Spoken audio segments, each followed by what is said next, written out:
imong life mo na ba? Pero kuan kay sunod mag-careful na jud ko kay nana if naa kay self-awareness. So, ang pag-prune sa Ginoo, like kung nakit tayo magihan ng mga kalistanan or kalisod or pagkuhaan nga mga naasay mo ang kinabuhi, wala na nagpasabot nga punishment. Though there's a separate teaching also nga when we do sin, there's a consequence. Lahi isa na siya. Arita sa pruning aside. So, but sometimes God allows difficult situation like loss, hardship, or failure to prune us.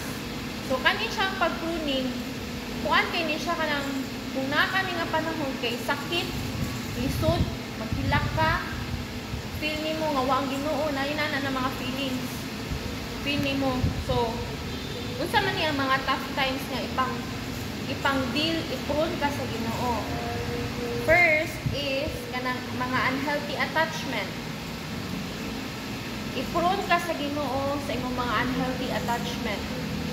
Moingon tag-prune, ihan ang i-deal, ihan ang kuwaon sa imong kinabuhi na yung circumstansya nga ikuan sa Ginoo nga mawala na. So, unsa man ang mga unhealthy attachment, ipakita sa Ginoo sa imuha nga maybe nasa imong kasing-kasing napakay paghigugma sa mga material nga posesyon. Like let us say nga imuhang security nasa kwarta dili sa Ginoo. So unsa ka na natong pagkita nga prune ka sa Ginoo nga i-test ka sa imuhang kwarta nga imong gigugma ba ang kwarta or ang Ginoo. Unsa kay imong ma-state nga example?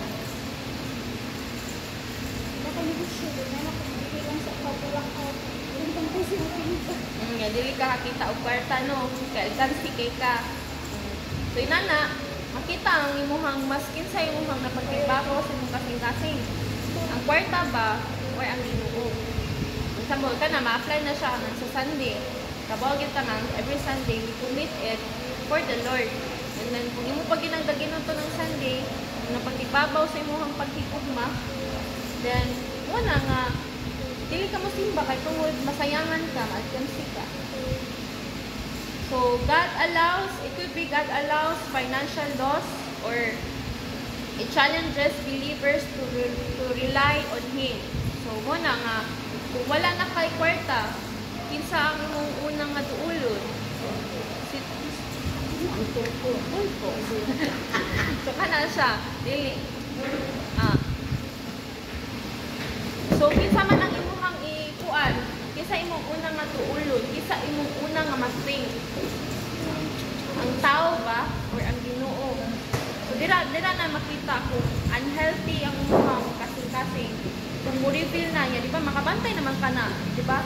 After ana nga panghitabo ala, as una pa di ang mga tao or kaning nga kuan sumiling, ara pa lang daan, kuan na ka sa Ginoo nga kaya ang Holy Spirit man muhatag na siya konsensya sa imuha nga maka-feel ka nga mo din dapat na akong i-change sa kinabuhi. Dapat hindi mo naka-aware mo sa yourself na next time nga dili na ka na imong attachment ang kwarta ang pagtutubos sa kwarta. So, i-prune ka sa Ginoo through unhealthy attachment. Nasa John 15:2. Pruning. So next, i-prune sa Ginoo kung naatay pride. So pride, a person serves actively in a church but begins to boast, or it could be example na siya nga mo-boast ka kung unsay naa sa imuha. That's being prideful. Kung unsay naa ni mga material, pero nabetay ko kanang joke-joke lang ba, pero boastful na good kayo kung naa kay bago nga something. Do ginagmay ra na siya, pero that speaks na napagi something boastful sa imong kasing-kasing yun. So, i-humble di ka sa Ginoo. I-allow niya nga na i-failure, na i-correction, or i-set aside ka sa Ginoo. Nga, kung mapagpasun ka sa bugalingon, one of the examples, diba, ka na permanente nga, magpatubangan siya ka, ikaw yung una sa tanan. Kaon na gani, una, guard. Ginana mga, dili ka ganahan ng mo-serve sa uban, di mo gusto ka, ikaw una. That's pride. Next is self-reliance. Nga someone who always insists nga ma-handle nimo imong kagalingon ingon ikaw mag-handle sa tanan mga struggles sa imong kinabuhi. But eventually, it will lead you nga mawagtangan kang strength, makapuyan ka, you will feel nga na-struggle sa imong kinabuhi. Imuhang makuha niya, limited na jud ka. And that's the time nga makakuha na lang ka, ma-realize na lang din mo nga dili nimo mabuhat kung ikaw ra kinanglan nimo ang Ginoo sa imong kinabuhi.